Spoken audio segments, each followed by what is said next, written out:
Today on Mysterious Writings, 6 Questions with Cynthia. What did she feel when Forrest Fenn's treasure was found? Stay tuned.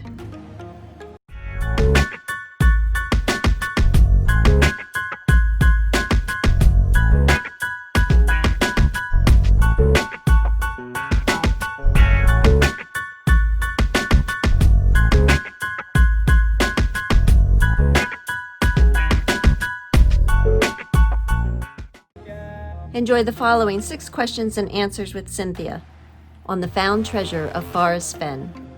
Question 1. When and what inspired you to first begin the chase? Cynthia answers.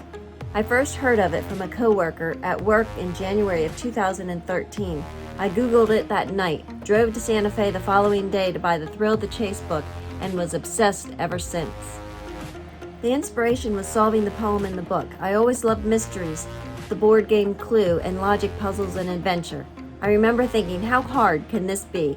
I still smile when I remember that thought all those years ago.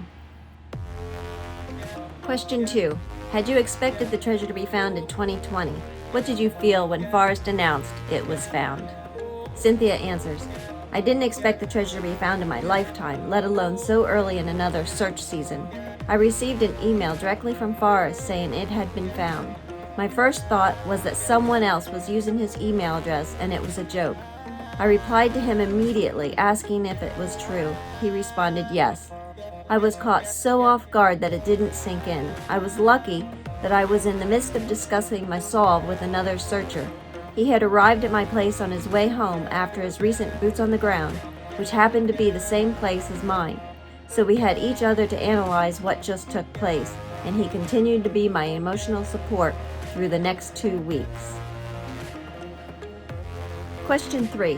Where do you feel the treasure was found? Did you feel confident of a location? Do you feel you had some clues solved? Cynthia answers, for sure I feel it was found somewhere in the Yellowstone area. I have a hard time believing Forrest hid it within the park boundaries, but I sure feel it would be close, within 15 miles of the Roosevelt Arch, one end of his rainbow. I never knew if I had any clues solved. The only one that mattered was the first one, and there are so many places where warm waters halt, and most of them are north of Santa Fe. Question 4. What did you enjoy or what will you miss most about the chase? Cynthia answers, well, I realized I was one of the lucky ones to get to know Forrest and become his friend. I hope that friendship will continue. I will miss the chase community immensely, hence my party at the Fish and Bridge West Yellowstone Labor Day weekend. The link is below to that video.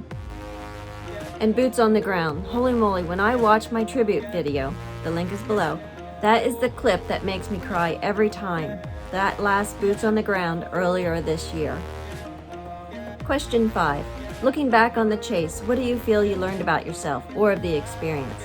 Cynthia answers, I think the thing I learned about myself that I never realized was how much I need my chase friends. The grieving stage of the finality of the chase was so much more drastic than I ever could have imagined. I need them to surround me. It's the only comforting thing I could think of, the only thing I sought to ease the pain. So I selfishly created the Labor Day party at Fish and Bridge. And question 6, is there something you'd like to say to Forrest or want him to know? Cynthia answers, absolutely. Forrest, I understand your promise to the finder to maintain his anonymity and the exact location where your treasure was found, your special place. But you owe us searchers more. You could answer a lot of our questions without compromising his identity or the treasure's location. There, I said it. This video and lots more can be found on the chaselegacy.com website. Thanks for watching, and we'll see you next time here at Mysterious Writings as we continue to talk about all things treasure.